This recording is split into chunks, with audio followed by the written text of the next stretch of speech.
I have already removed the tire and wheel, obviously, and I removed the hub. It was bolted on there. Take out all the surrounding bolts. Before that, you're taking off this piece, which is the lock, and these are all Allen head screws, so you remove all of those. Set the hub aside. So we're going to use a spindle nut socket, which they're really just stamped sheet metal. This one is 54 millimeter. It's a little loose on there, but it does the job. I think it's actually supposed to be a 2 1/4 or 2 1/8 inch socket, but all my sockets that size are not deep enough to actually do the job. A deep well socket that size of a decent brand might cost you as much as $50, $100. So, whereas this costs like 10. So we're going to use that socket. We're going to. All right. So there's one. Okay, and then there's a big washer. And these washers have a keyway, and this one has been just chewed up. And then after that, there's another nut, and this one might be a little looser than it should be, since I didn't even need a wrench to get it off. And then we've got a set of tapered bearings, but we got to get the caliper out of the way. Now on a Scout, unlike so many that have a bolt with a pin that go through to retain everything, this one has a slider down here on the bottom side. So you have a one bolt here that just locks everything in place. And it's an Allen head that needs a 1/4 inch Allen to take it out. You can see it's not that big a deal. And then there is a pin that slides out one way or the other. I don't think it matters. So you just need some kind of punch or something to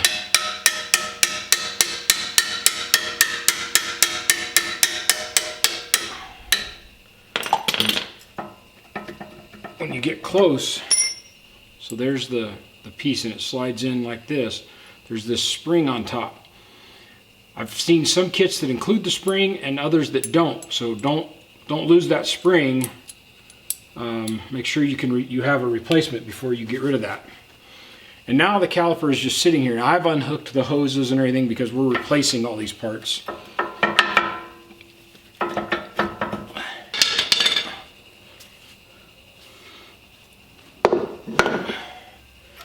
And the inner pad slides into some grooves in there, so it's not going to come out with your caliper. You got to put it in separate.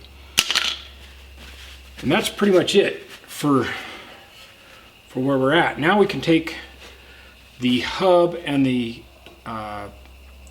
rotor off as a unit, and we're going to get a couple of bearings, and they're going to be tapered bearings that come off with it.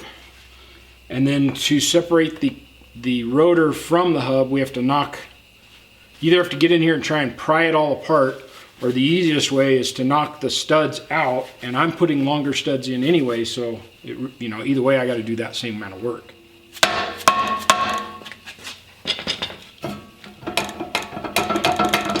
There we go.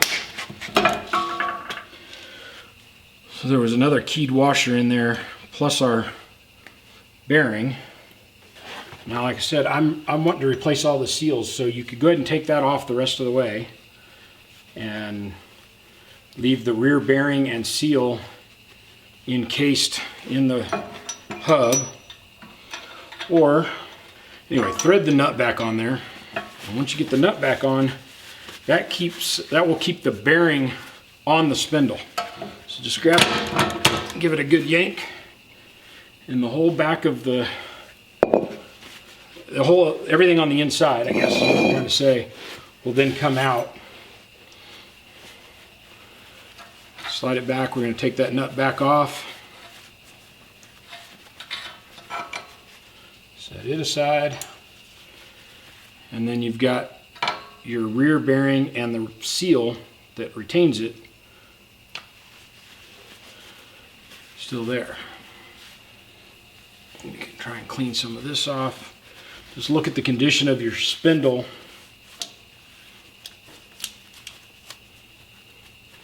If there is any damage or scoring or anything else, you know, unless you know that a bearing was replaced recently, you know the bearings are probably going bad.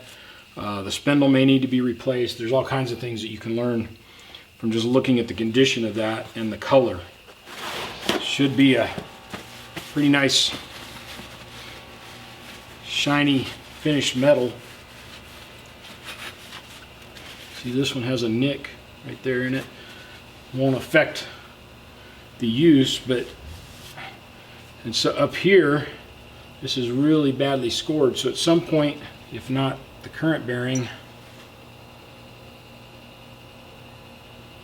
doesn't appear to be the current bearing, but at some point the bearing that sat here started spinning on the spindle. So the bearing itself had frozen up and somebody replaced it. I think we'll be all right to reuse the spindle, but that's certainly damage that you need to look for. If this was my daily driver, I was going to drive it all the time, use it hardcore four-wheeling, I'd probably start looking for a new spindle.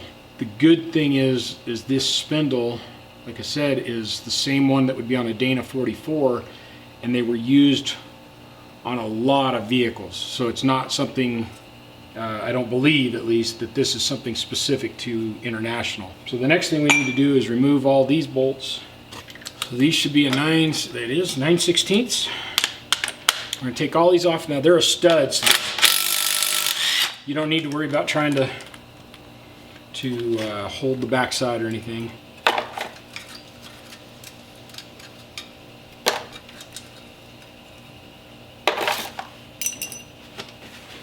Alright, then there's the dust shield comes off. If you're not sure, you can remember, I mean, stuff kind of goes back together wherever, but you kind of want your orientation, you want it to go back on the same way so that your caliper's not way down here. It can't go way up on top. It won't bleed out. So it's always in that, or it should be in that like 2 o'clock position, 1 to 2 o'clock position. So keep that in mind for later. Take pictures if you're never sure. Because see, this could go on completely backwards and it would not do you any good. So try and remember the approximate clocking.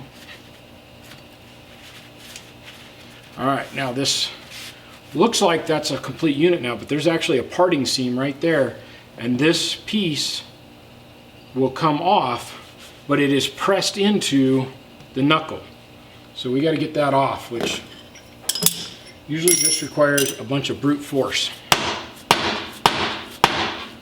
Implement to try and split them. I think I just heard it break loose.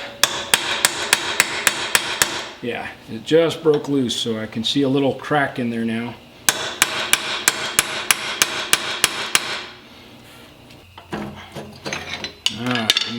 Pulling this whole unit out, and because we're pulling it out and replacing it in the same fashion, we don't need to worry about if there's any shims or anything in here. We need to make sure they go back in the same location, but we don't need to worry about re-shimming and measuring everything to do the install. We're just going to take this out, put everything back exactly as it comes, and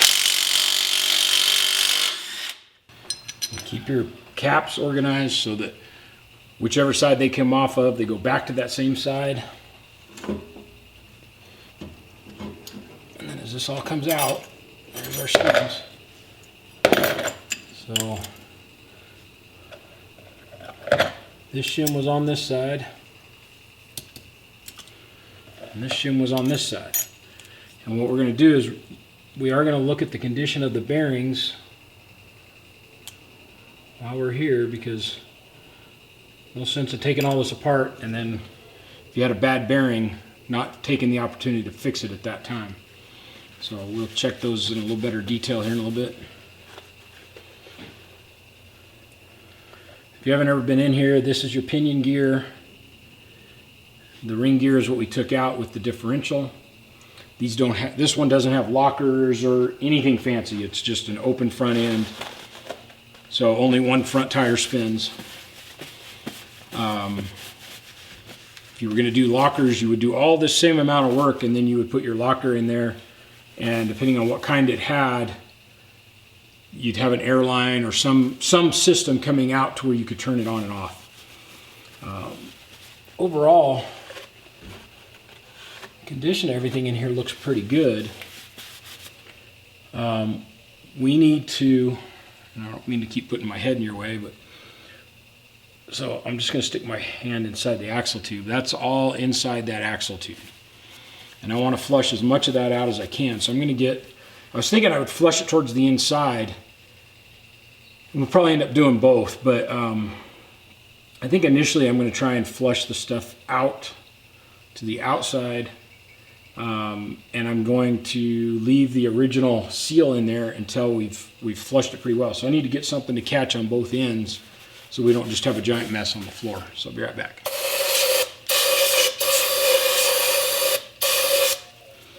I don't know if you can see that stuff running out the far end or not, but I feel like we've got most of it out of there. So the first part of this is we got to get these seals out of here. So I'm going to use this seal puller.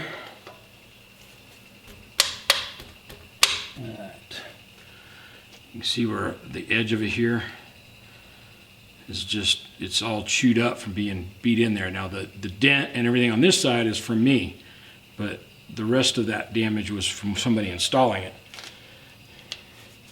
So we got that one. Do the same for this side. If you don't know what you have, usually you can find a part number on the modern seals. So this one is a VSD 64424. 64424. So you could go down local parts house and find those seals.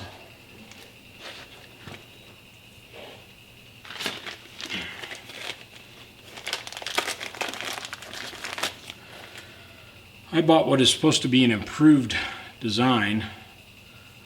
Whether it is or not, I don't know. But if you look at the way these seals were put in, so the lip of that seal is made to be the outside, because you're trying to keep oil from going this way through it. And your new seals have to go in the same thought process. You've got to keep the oil from going out through it. So if this one's going on this side, this improved design, the idea is it's supposed to keep dirt and grease, or dirt and junk, from getting up into this seal with this little lip. It also helps guide the end of the axle shaft in there so that you're not tearing up the seal in the process of putting the axle shafts back through there. So now again, we want this to go in this way. Set that in there. Oh, son of a gun. It is the wrong size. Well, let me do a little research.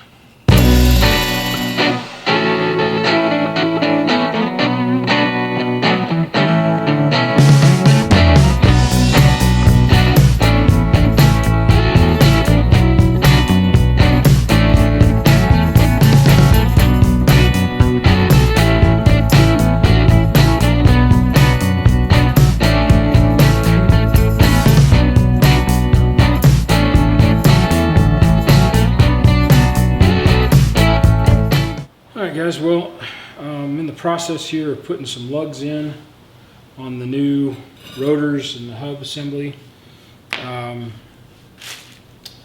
So what I got was an extended lug. This lug fits like a 1990 Dodge W100 or something. But it gives you an extra about a ½ inch of length with threads. Unfortunately, my little installer, which is just a bearing, won't fit on here because of the way the hub is. So what I've come up with is a thrust bearing and it's the same type that I used when I was building my body cart. When I bought them, I got like 20 for one price. I got them on eBay, and there's a part number for you. Not that I don't know that that'll help you, but we're going to treat it kind of like we did the rear ones. We're going to put anti-seize on here, just trying to protect from galling any of the threads. Whenever I do this, I try and use different lug nuts every time so that I'm not putting on ones that are already hot and more likely to gall.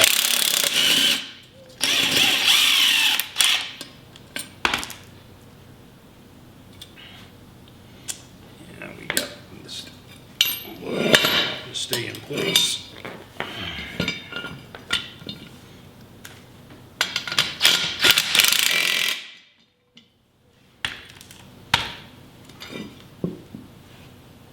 Just about tight. Sit that one in there a little bit.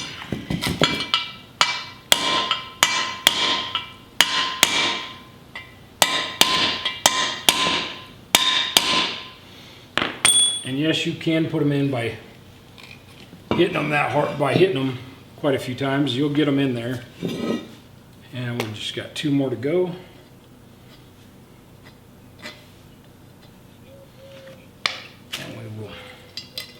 Now, if you don't have, and I understand a lot of people, you know, if I hadn't been doing that other project, I wouldn't have them either. A lot of people will not have that thrust washer laying around the shop. You could stack a bunch of washers together and put just a little bit of oil between them or anti-seize between them, and that will help prevent a lot of friction. And all those washers can spin on each other that way, and you can get this job done.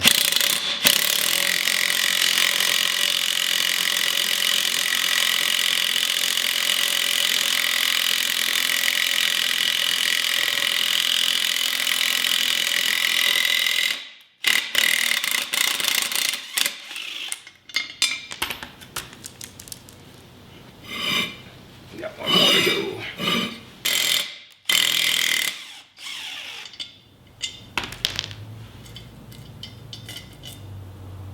All right, so that gets us 5 new lug nuts that are longer. We got one more of these to do, and then we'll get back over and start installing parts on the front axle. So here we are back to it. When we were last talking, we were going to be replacing this seal with that one that had the lip on it, and that ended up not working. It was for a larger diameter, so I don't know if it was for, when I went back and looked up the part number, it said it was for a international. It should fit this truck with the 30, the Dana 30, but obviously it didn't. So whatever that is wasn't going to work for us. So Napa had the unimproved version, which is just exactly the same kind of seal we took out. It's a CR, Napa CR SKF used the same numbers, 11800. And so we're going to be installing these again. We're going to be installing it with the seal, the face of the seal going in, because we're trying to keep stuff from getting into the axle and oil from getting out.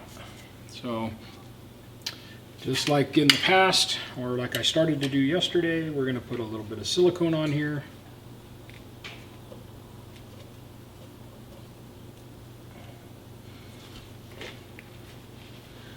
Now, you could do like the other ones had been, and you could try and get a punch or something in there and work that seal around.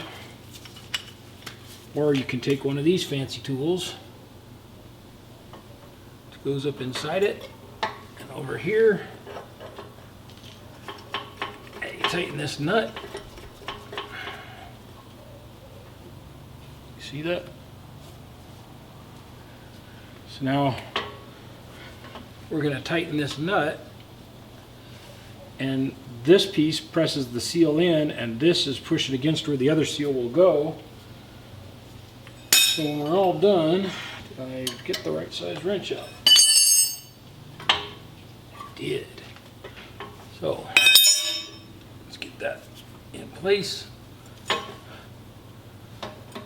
we just tighten it down a little bit.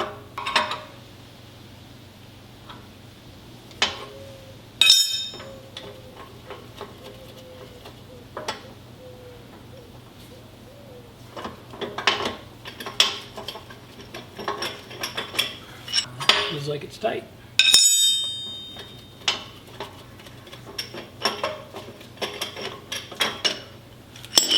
There you have it. Set in there nice all the way around. So now we'll do the same thing to the other side, and then we can put this tool away. I started to say earlier, I don't know if I did finish saying, it's about a $55 tool. Yeah, you don't use it very often, but you could pretty easily make one yourself, especially if you had like a bearing race seal installer kit.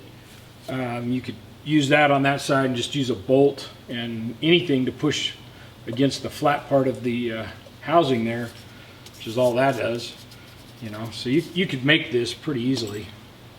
They're just not that expensive. Especially when you compare it to all the money you're saving by doing all this work yourself versus taking it into a shop and having somebody do it. Which is always how I ended up when I was buying tools. I compared the cost of the job. You know, now I like to work on cars, so there's some entertainment value or make yourself feel good because you were able to do the project value in there too, but that one's not quantifiable in dollars. But I could compare and go, hey, a job that I'm going to pay somebody $500 to do, how much are the tools going to cost me? And if I could offset the price of the job with the tools, then as long as I had the time, that job is worth me doing. Now, there are a few things that I've never bothered to do that way, and that's automatic transmissions. I know how, but I don't like to. There's so many different versions of them that you spend a small fortune buying tools because every transmission brand needs a different set of tools.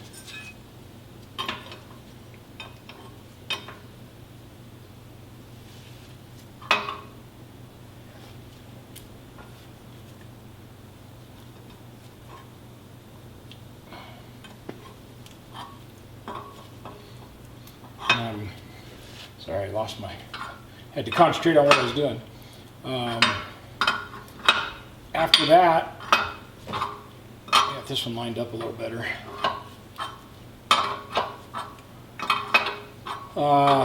That's probably about the only job that I just don't typically do. I'll pull the transmission or whatever, but I usually let somebody do that one for me. The older TH350s and TH400s and the early Fords, C4s, C6s, all that stuff, I had done enough of them. I was familiar with them. I was comfortable with them. You didn't need a whole lot of real specialized tools to get the job done. So I've built a few of those over the years. But once you got into the 4-speeds and the modern electronic stuff, it just got to be a lot of a lot of specialized tools for the different stuff, and a lot of knowledge that, unless you're going to stay up on it, it's hard to keep all that in your head if you're not doing it pretty regularly. Anyway, that's done. We can clean up our carrier here a little bit and reinstall it. And don't forget to put your shim back where on the outside there, on both sides. UPS is here. That should mean my spindle bearings are here. We'll get to finish this job today after all. About time, huh? You guys don't realize it, but I started this, maybe you will realize it when you watch it, but started this I think 4 or 5 days ago. Alright, so that was the UPS guy, and we did get our spindle bearings and the seals and all that, so we'll get to finish this. Anyway, for now, we got those in. We're ready to put the carrier in. I think I was telling you, don't forget your shims. So this all goes in as one big unit. And just take your time, don't squish your fingers. Everything's meshed up. Make sure the caps go back the same way they were before.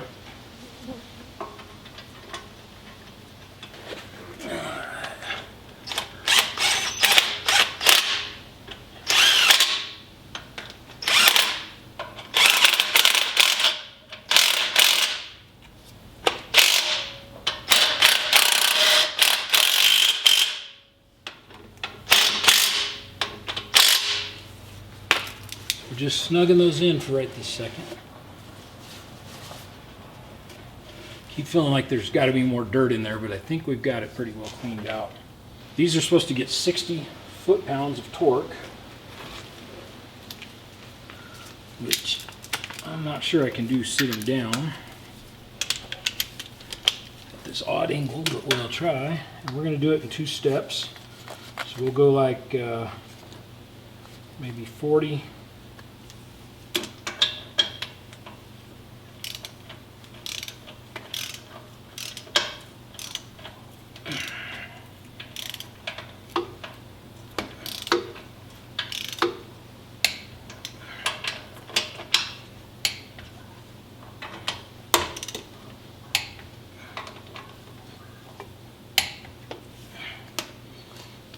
Go to 60, and we'll do that one twice just to verify.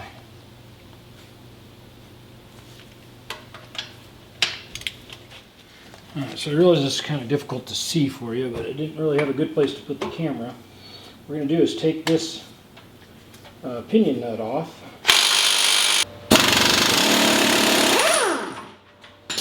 Alright. Now we want to take the pinion off. We're going to pull that pinion seal. I say we take the pinion off. We're taking the yoke off. And our seal puller. It's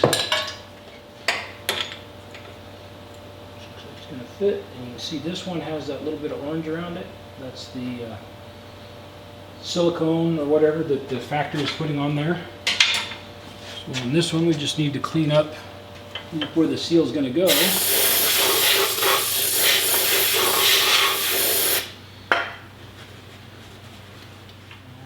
Since that has that on there, all we need to do is install that. A little more wackadoo. Make sure there's nothing inside there that you don't want. Install the nut.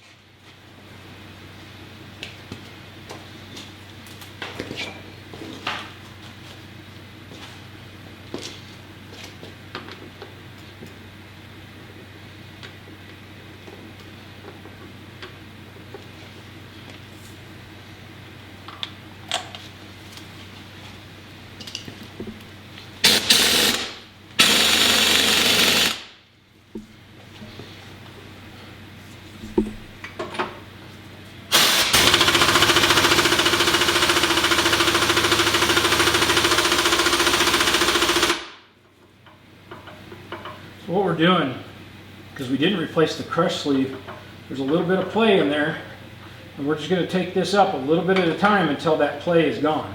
All I want to do is take up the play, and that's what we've done. So this little project's complete. We can install the drive shaft, put the front cover back on, and begin putting axles in. Before we get too far into this, I want to get this bearing and seal out of the spindle, which normally mounts that direction. So I'm just going to show you a little trick.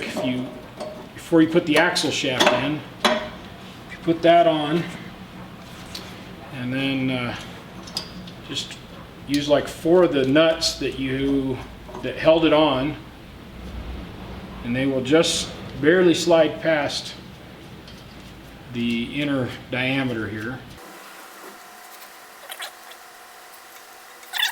You now have a secure way to hold the spindle so that we can take the bearing out of there.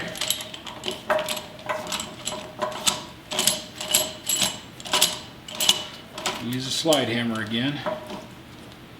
You could probably take a punch from the inside of the spindle and mount this on your vise or something and hit it from the inside, but this way we got something to hold it. Just that easy, we get that out of there. We're going to take this seal out of there, and this one had a number on it, but the seal is pretty worn, so we're going to plan to replace it with our kit that we bought. It's pretty chewed up. Well, I got to clean this out. So there's usually an inner seal in here, and it's usually just a piece of, I mean, it's a double-lipped rubber ring, but there's not even a metal, anything metal to it. You know, it's just like the inner part of the seal, and it fits in there. And they're not in here, so I don't know if this one didn't have it or what. Our kits came with it. They also came with, instead of the contained seal like we just took out here on the outside, it comes with a 2-piece deal, and I don't know that I like it. So I may be, I've already checked. It's Friday afternoon, almost 5 o'clock, and I can't get one today or tomorrow. In fact, the earliest I could do is we could order it on Monday and I could have it Tuesday. So, but I may hold off reinstalling these spindles until that time. But all we'll be waiting on is to put that on there and then put the hubs back in. So we'll get the axles installed. Here is the rubber seal that I'm saying that should typically be inside there.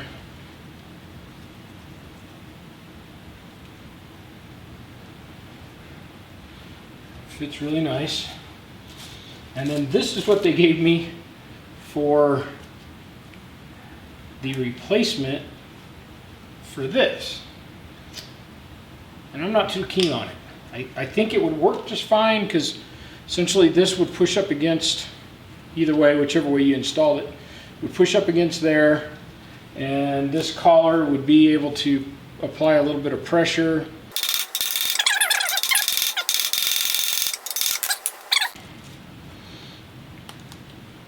I have to decide whether I'm going to use these seals or not, but we can decide that later, because we don't want to.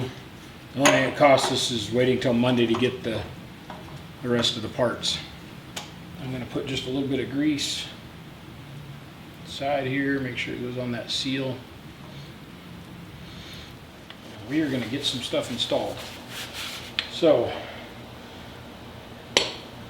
we have that seal, the inner seal that we installed, and it's going to be riding right about there on this, so we want to make sure as we install this we don't tear it up. A little bit of grease on there.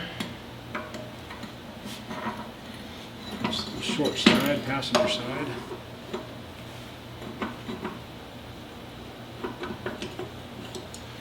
There it screws. So we can get one more step done. And that is, we can go ahead and install the rear bearing. When you look at these two, the one with the larger opening goes back here on this, on this shaft, so on the spindle. So you really can't put them on backwards if you pay attention. Only one of them is going to fit all the way down on there. So we'll go ahead and get that one installed in the hub. And then we can put our new hub seal in. Well, once again, we're on hold waiting for a couple of seals. We need the seal that goes in the back of the spindle. And I have the ones that came with the kit. I just decided I don't like them. They probably work fine, but I'm not going to use them. The other one I'm waiting for is the one that goes in the back of the hub behind the wheel bearings. So both of those should be here middle of next week. Today's Sunday, sorry. So a couple days. I thought I had both, obviously one in the kit, and I don't like the design of that one, so I think I found what should have replaced that, or should be in there instead. And the other one is, I thought I had those as well for the back of the hub, and the ones I've got just don't fit, so I don't know what they do fit, but they don't fit my truck. So one of the issues that I'm having is that this is a 1972 Scout with a Dana 30 front end. That was the stock front end at the time, but this also has disc brakes. And the disc brakes, I know, came off of a 74 Scout two-wheel drive. I don't know how many of the parts that they interchanged from the two-wheel drive to the four-wheel drive. I don't know how many are supposed to be able to interchange, and I don't know how many my brother and my dad and everybody who did the work at the time, and I don't think any of them did the work. I remember we had a local being a neighborhood mechanic, somebody who did this stuff on the side, and they did the swap. I don't remember a whole lot of details. I just remember the truck parked in their driveway getting the work done. So obviously they figured out how to make everything fit. I just don't know what they took from what. So I don't know if I have knuckles, from a 72 model or 74 model. I just don't know. So once I got everything apart, any of the seals that had numbers on them, I cross-referenced those to today, and I was able to find replacements for all of the ones that had a number. The stuff that didn't have a number, I just had to measure the outside diameter and wherever the seal was going against, I measured that. And honestly, on Rock Auto is where I was able to find enough details that it came down to one of two seals. So I ordered two of each, one for each side, and we'll just see which one fits better. And to be honest, I got them on Amazon because I love Rock Auto's website, but their shipping kills their price every time. Not every time, but most times. All the brake stuff, I got that from Rock Auto.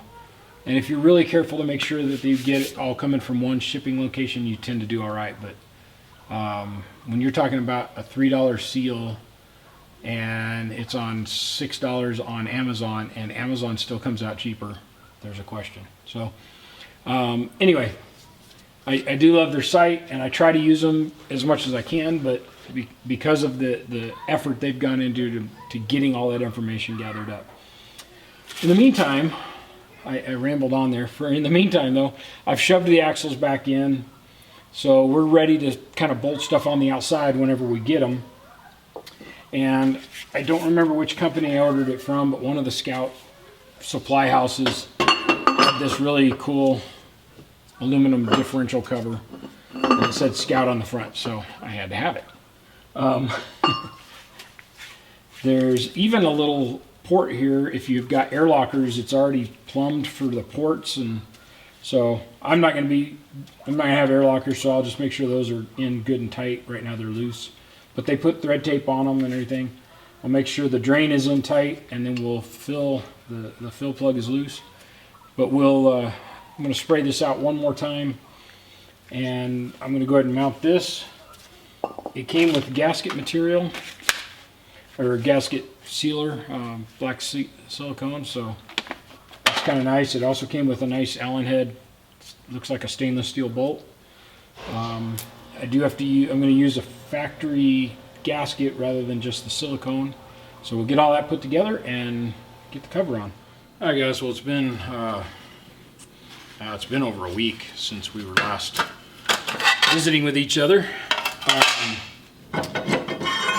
and I think I finally have all of the parts.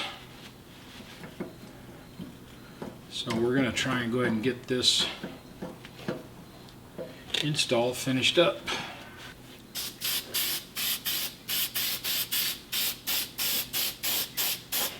Alright, so the two seals that I didn't have that I ended up needing, one of them is a 23300. I think that's the new number, and the old number is 493637. And that seal is the one that goes, that seal is the one that goes over this part. It goes here. So this goes in the back of the hub. This is the one where they had the different pieces, and I just didn't like the seal that they sent with the kit, which is probably the original. And then this is the seal that is in the back of the spindle, and it took me a while to find that, and it goes over, of course, the spindle area to seal that off. So we'll get that installed as well. And so let's see. Oh, and that the spindle seal is the current number. The modern number is right there, 472397. That was the one that I was able to find a number on the back of the old seal, and then I was able to cross-reference it for the new one. See here, I've already packed that wheel bearing with new grease, so we can go ahead and install that seal. Do it right there, right here. That goes there. That's what's going to go over the spindle. So that's how we know it's going in the right place. Just need a hammer. Get this tapped in just a little bit. That one started really easy. And then I've been using a 2-inch socket. Oh, right there. Been using a 2-inch socket to put these in.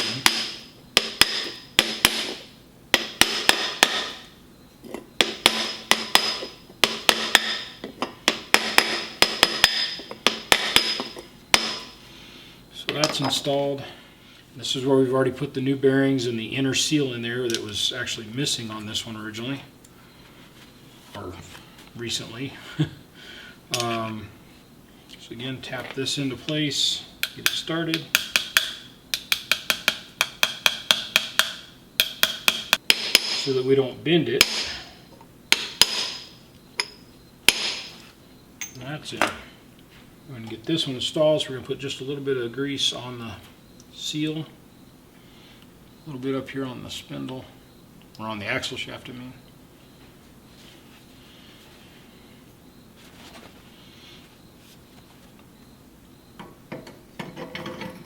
And there's no, I guess, truly right or wrong way, but I do like to have the keyway groove up, just because it's easier to remember the orientation as you start getting stuff put together and you can't see it anymore. The next thing is the disc brake mount.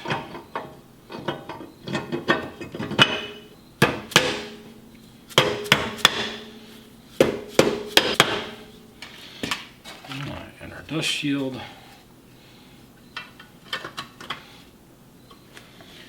We can put our bolts in.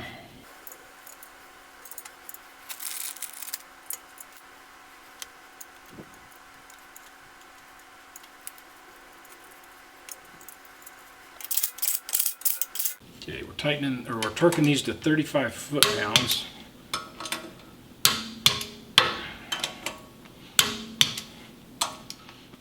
that's it for that piece. Go ahead and add the rotor. I'm going to clean the backside of this rotor before we install it. Remember, once you clean your rotor, don't touch that surface again. That's also why I only clean one side before I install them. Because I can touch this side, it's not going to really matter. If I touch the backside, I have to re-clean it. Alright, so then we're going to install the washer with the little bent tang first. Yep. Except for you got to have bearings in there.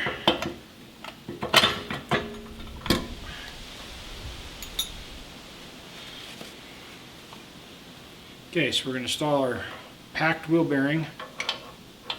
And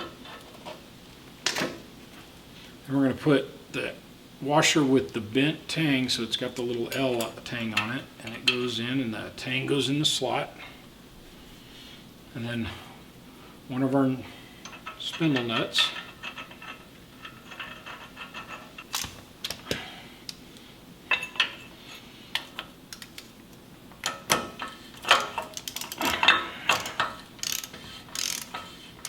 From everything I've read, you're going to tighten this to 50 foot-pounds.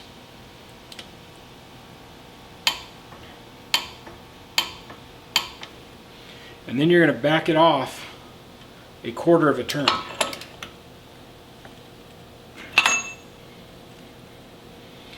And if what you're trying to do is put some preload on it and then back it off enough to allow the bearings to have clearances.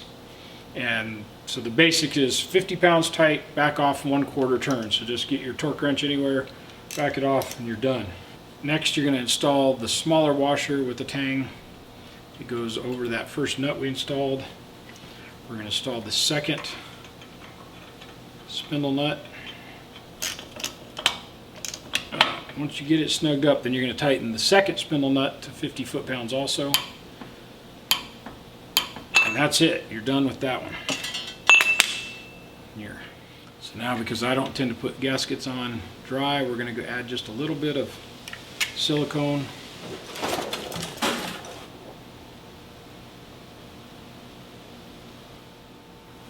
And here's our hub. Just took it out and painted it. So we'll put just a little film of silicone on the back side of this. That's all we're after, just a little bit. And you'll see a lot of these with just full of grease, and that is not necessary. In fact, it can actually make it not work correctly. And then I'm using new bolts. Most of the time you would just reuse your old bolts and clean them up. But if you're interested, they're 3/8 coarse, so 3/8 16, 1.25 inches long, and a lock washer. 35 to 40 foot-pounds is plenty. Yes, I know these aren't impact rated, but they fit better.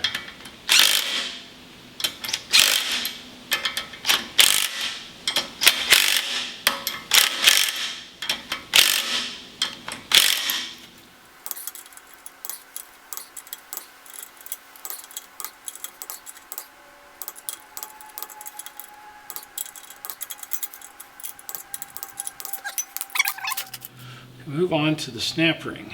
The snap ring goes on the axle shaft, so it goes inside there, and there's a little groove in that axle shaft about 1/4 inch in. Right now there's only about 1/8 inch of the axle sticking past. Solve that problem. The axle shaft still can move inside, in and out of the tube and in and out of the differential. You need this to be basically straight, and take a large screwdriver and put it behind the axle shaft flange. Adjust a little bit of I don't know if you can see in there or not. It's all the way in now, all the way around. So fought it a little bit, but we got it done. And now we can put the cap on. So that goes like this. and it has to go over the hub first. Once again, we're going to put a little bit of silicone on the gasket, and then we'll install the gasket onto the hub.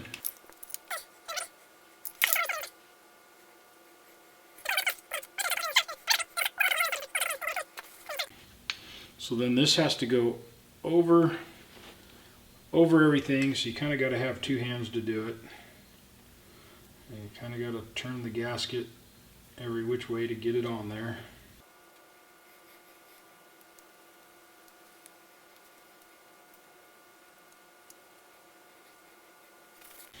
Okay, so the gasket's installed now, and it's got like a groove that it fits in underneath all those teeth, so it's kind of a little bit of a challenge to get it in there.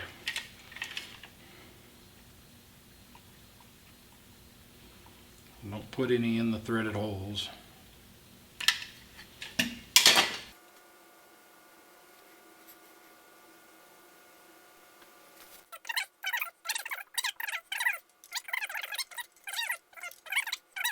Tighten these, and you're going to go to about 10 to 12 foot-pounds, just pretty good tight with one hand choked up pretty good on that wrench. And you're going to do all 6 of those.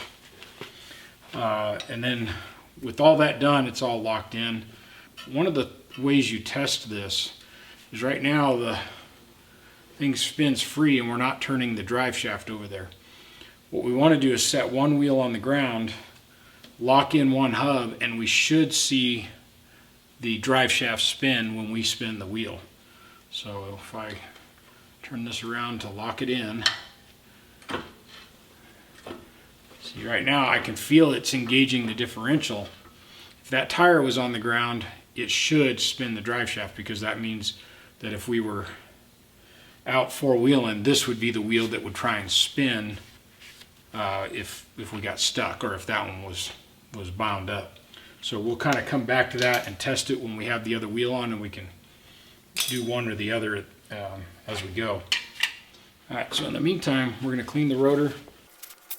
And these are power stop calipers, so you can buy the cheapest caliper for about $20, and I think these were $35, and they had the slots, and they are directional, so it does matter which side you put them on as far as the venting or the dust collection. The Scout is not a performance vehicle enough that I'm too worried about it, but for an extra few dollars, the nice thing that I liked is that the rotor hat and the middle of the rotor is done in some kind of black powder coat or some other finish, so that's not going to rust.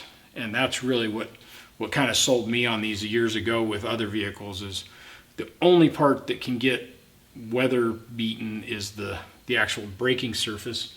And if you drive the vehicle semi-regularly at all, that's not going to happen either. So that's my thinking on spending a little extra money for the power stop rotors. All right, so that's clean. We can get our caliper. If you'll recall, when you're taking this thing apart, maybe you don't recall, you weren't here for it, it doesn't matter. The old calipers, I think really the only braking I had was, I think only one of those was working. We are replacing both the calipers. We replaced all the rear brakes. Seen that in a different video by now. And these are a Posi Quiet. Never heard of the brand. 104-00501. They're a semi-metallic, and they were a couple dollars more. They said they were quieter than regular brake. Now, the way this goes together is we load the rear pad on the caliper bracket.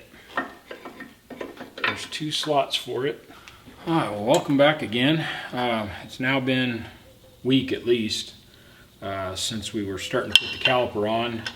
And I don't know if I said it in the previous video or not, or previous part or not, but started putting the caliper on, and I realized I had 2 passenger side calipers and no driver side caliper. So go figure on that. So anyway, where we were at was we've got the rear pad in the caliper bracket. This is the sleeve that you knock in and knock out to hold the caliper in place. And then we have the little Allen head bolt that locks everything into place, and that uses a 1/4 inch Allen. I probably cleaned these last time, but just in case, we'll go ahead and get it done again.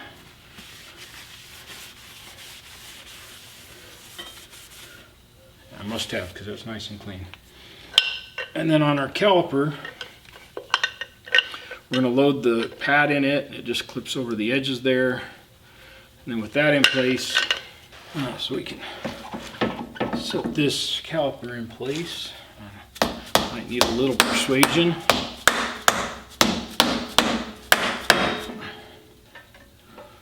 Just want to move it basically as far up, and it kind of has that same key lock, or similar to a dovetail for if you're into woodworking. It fits together there. And then this piece needs to slide in from one side or the other. And same kind of thing, we need to just make sure we got enough room.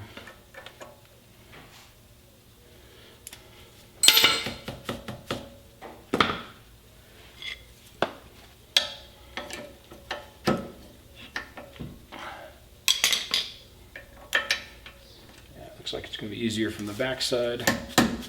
And so you've got a piece like this, and it mounts with the 2 holes facing out, and then you've got the spring that kind of locks. That's what puts pressure on everything to lock it all in.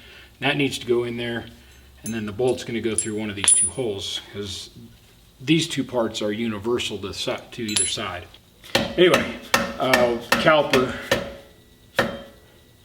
kit came with a new spring and a new slide, or whatever that is, and it also came with the new bolt. So we're just using all new parts here. Once you've tapped that into place, I said a 1/4 inch socket, and then I'm going to put about, I don't know, 15 foot-pounds of torque on it. And the new one has Loctite already on it, so that will. Okay, will do us plenty of good. So that's installed. We need to get our new brake line installed, which goes on the banjo bolt here on the top. As you're installing these, you're going to have your banjo bolt, which basically is just a bolt with a hole through it, up through the center and through the side.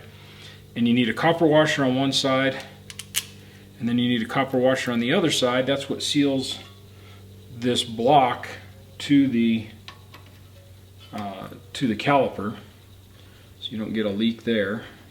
And I like to put a little bit of anti-seize on that. So I'm using the Lucite anti-seize stick, and it's the copper one. There's also a silver, and you could probably use, I think you can see that now, right here where this block is.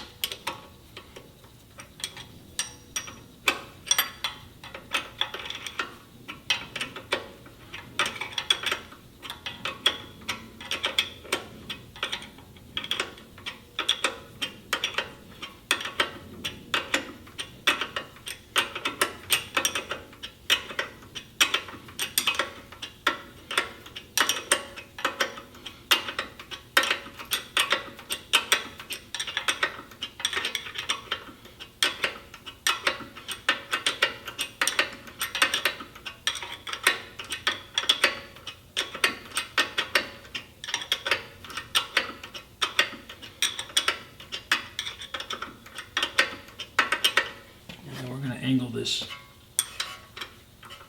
outward just a little bit. That's so that all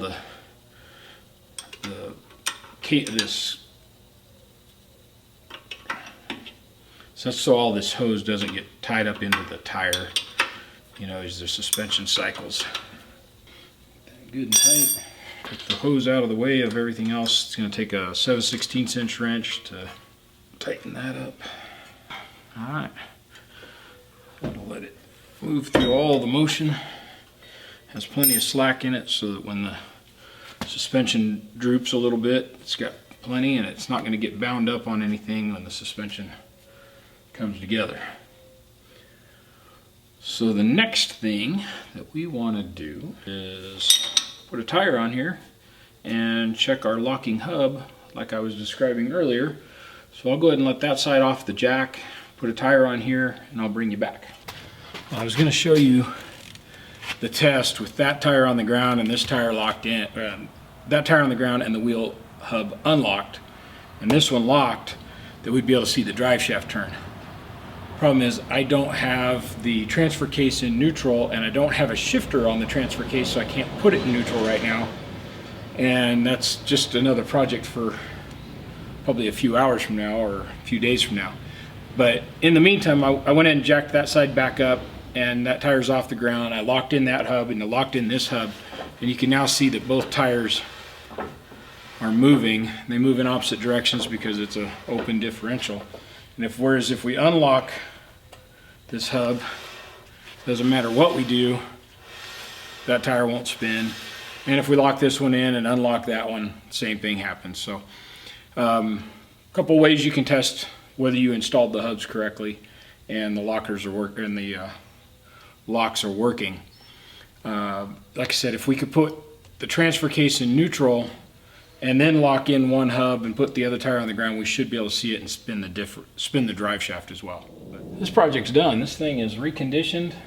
Again, we're not rebuilding it. We just replaced what needed it, and we're leaving the original gears, which are a 331, which is really more gear, really higher gear than I want. But I've got a Dana 44 that I'm eventually going to rebuild for this. So when we do that, we're going to do more extensive work on it, and we'll switch to 373 gears at that time. So please like and subscribe, hit that thumbs up, hit the bell for notifications, all that stuff that everybody tells you. In the description you should see a list of parts and tools and whatever else. Most of them are going to be Amazon links. Those are affiliate links. I do make a little money off of them, but they don't change the price for you. So please use them as you can to help support the channel. And again, thanks for watching. We'll see you again soon.